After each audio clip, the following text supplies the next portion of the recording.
I like icons. I playfully have my little friend Buddy Christ here behind me, but if you look at the wall behind me, you see photos of experiences that I've had that for me are iconic, that speak to experiences and values that I find important. They are like icons of sorts, and they're intermixed with religious symbols, crosses, and such. We all have icons. In a larger sense, we all lay hold to items that remind us of experiences that we've had, of values that we lay hold to, of people that remind us of precious relationships. We all have icons around us that help us put our life in the context of a larger story. Story is always an important word. It's about the narrative of our life.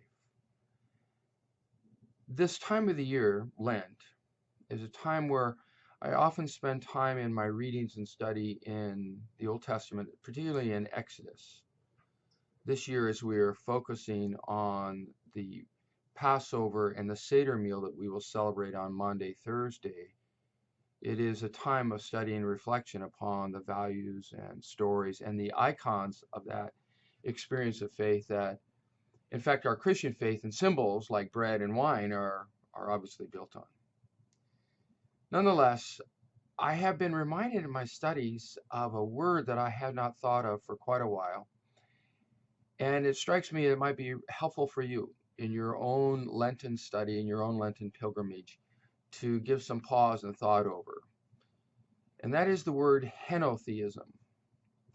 Now, we all know what polytheism is, and we tend to recoil against that, the notion that there would be many gods, and we reject that whole notion. We claim to be monotheists, and in fact, we say that we are part of the great monotheistic tradition of Judaism, of Christianity that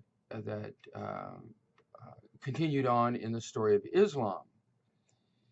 Henotheism, though, is the recognition that possibly, however unwittingly, we may in fact hold faith in more than one God. And some have suggested that even our Ten Commandments, the first commandment, suggests such a thing when it says, I am the Lord your God, you shall have no other gods before me. If you were to read the story of the Exodus, particularly the 32nd chapter of Exodus, where Moses has been absent for a while and the people become nervous in the void that's created by their leader being gone too long, that they co-opt Aaron, Moses' brother, into helping them create a symbolic deity that was in fact a carryover from their Egyptian culture. So they build the story of the golden calf, and most of us are familiar with it. And if not, again, I encourage you to go back to the 32nd chapter of Exodus. But what's peculiar in this story is that Aaron, recognizing that they may in fact be in trouble, the people of Israel, and Aaron as their surrogate leader at that time while Moses is gone, may be guilty of practicing idolatry. So Aaron builds an altar to the Lord and places it in front of the golden calf. So there are no other gods before the God of Abraham, Isaac, Jacob, Joseph, the patriarchs, and of the Exodus, the God of Moses. It's an interesting kind of notion, and I encourage you in your own Lenten study and pilgrimage this year to consider how, in fact, we may all be, you particularly, yourself, might be a selective henotheist, in that we all say Jesus is Lord, but, and the temptation is to put something we deify, some icon that we really hold of great value, maybe a political disposition or an economic theory or our own wealth or whatever it is. It's an interesting exploration and conversation to have in your own study, reflection, and prayer life during this Lent.